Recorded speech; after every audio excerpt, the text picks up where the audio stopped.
Pois é, pessoal, tudo bem com vocês? Apresentando mais essa curiosidade aí. Será que este é o menor crânio do mundo? Será? Vamos descobrir aqui, né? Então aí de mais de pertinho, né? É menor do que o tamanho de uma unha, tá? Eu vou deixar o link do artigo na descrição. Porque os paleontólogos lá da Universidade Federal de Santa Maria publicaram, agora no último dia 28 de janeiro, esse novo estudo no periódico científico Scientific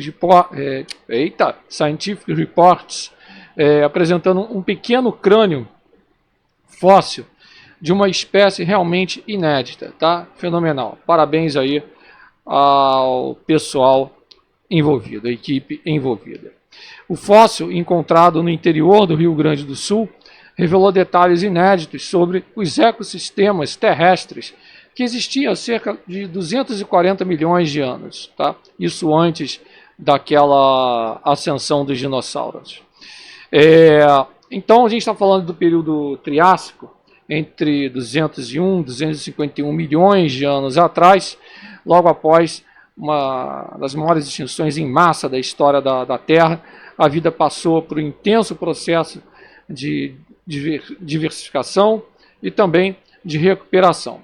Agora, foi nesse intervalo que surgiram vários grupos emblemáticos dos vertebrados, tá? Incluindo os primeiros dinossauros, pterossauros e répteis que hoje são completamente extintos.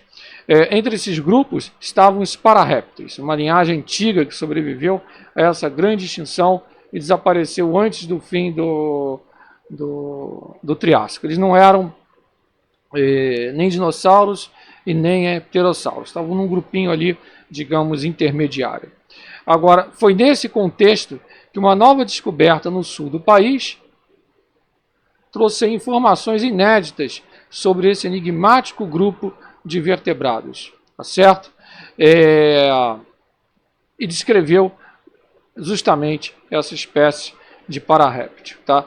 O Sauropoda macrorhinus, com base em um crânio quase completo, medindo apenas 9,5 milímetros de comprimento, menor do que uma unha. E devido ao seu tamanho minúsculo, esse exemplar é o menor tetrápode já registrado em depósitos da América do Sul, tá?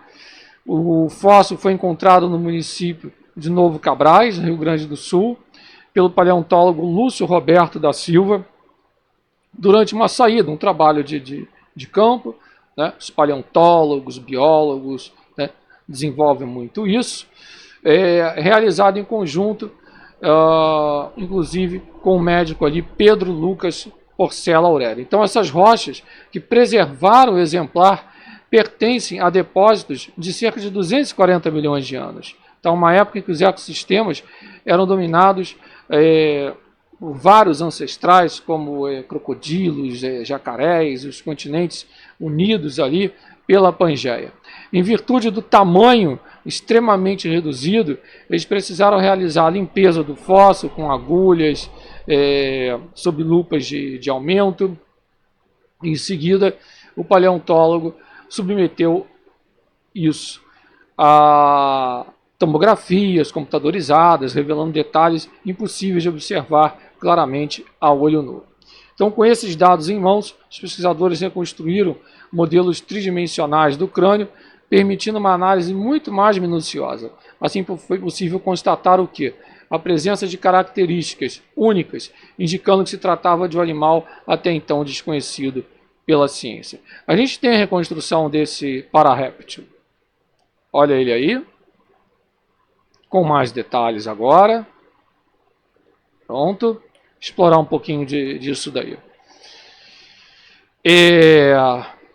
Então, com base no tamanho do crânio, teve estimativa aí que o animal tivesse cerca de 5 centímetros de comprimento total. De modo geral, ele se assemelha muito a um pequenino lagarto, caminhando sobre as 4 patas, os olhos bem grandes, As narinas amplas, dá para notar isso, dentes grandes em formato de pino, que provavelmente eram usados para se alimentar de pequenos invertebrados. Por ser tão diminuto, tão pequenininho, é possível que o fóssil pertença a um indivíduo que ainda não havia atingido o tamanho máximo.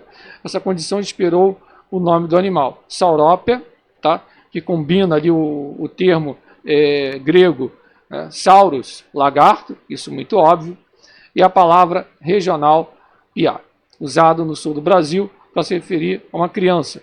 Já o nome da espécie, Microrhinos, faz referência às narinas proporcionalmente grandes, né? Proporcionalmente grandes. Dá para notar isso. Agora, a análise do grau de parentesco, que indicou que Saurópia macrorhinos pertence ao grupo de pararrépteis, conhecido como o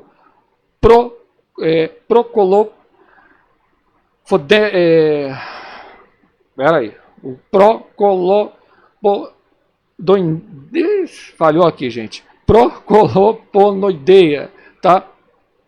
Esses animais são particularmente raros nesse registro fóssil do Triássico Médio da América do Sul, com apenas 2 espécies descritas até o momento. Em geral, os procolofonoides eram animais pequenos, com menos de 30 centímetros, agora saiu, viu? De comprimento, e desapareceram pouco depois do surgimento desses dinossauros. Esse grupo apresentou uma grande diversidade de hábitos alimentares, com algumas espécies tendo uma dieta baseada em insetos, enquanto outras eram capazes de consumir vegetação mais dura, mais firme, fibrosa. Essa diversidade alimentar indicou que os procolofonoides exploraram diferentes nichos ecológicos nos ecossistemas ali no Triássico. E isso abre uma nova peça do quebra-cabeça.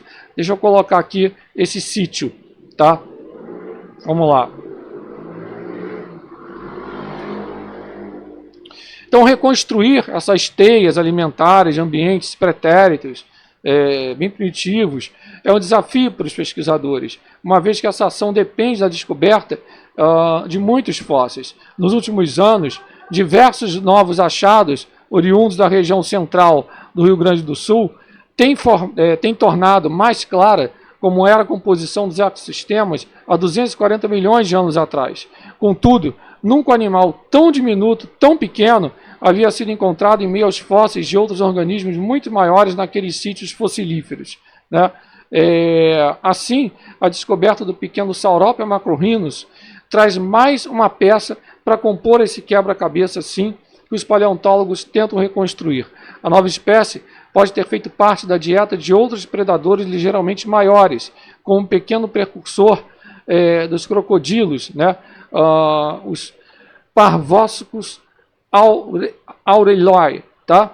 Com menos de 1 metro de comprimento. Assim, além de representar um dos poucos fósseis de procolofonoides, com 240 milhões de anos na América do Sul, o Saurópia macrorhinos mostra que os ecossistemas do Triássico Médio, no sul do Brasil, eram mais ricos e diversos do que se imaginava, abrangendo não apenas grandes herbívoros e predadores, mas também uma fauna diversa de pequenos vertebrados.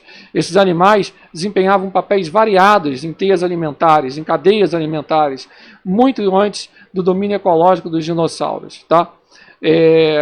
Antes de mais nada, parabenizar aí o pessoal, o Centro de Apoio à Pesquisa Paleontológica da 4ª Colônia da Universidade Federal de Santa Maria. Eu aqui, junto com outros colegas, nós fomos 2 vezes na bacia, ali em São Paulo, em Tremembé, tá? Fazer estudos também, tá? Com a colaboração da Universidade Gama Filho na época. E realmente dá muito trabalho. O pessoal não tem noção o que a gente desenvolver e colocar o avanço das ciências de uma maneira geral aqui no Brasil. Né? Não é fácil, não. Então, está localizado ali no Rio Grande do Sul.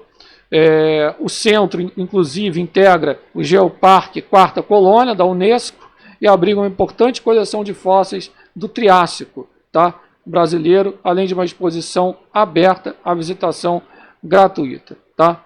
Meus parabéns aqui, o artigo segue na descrição.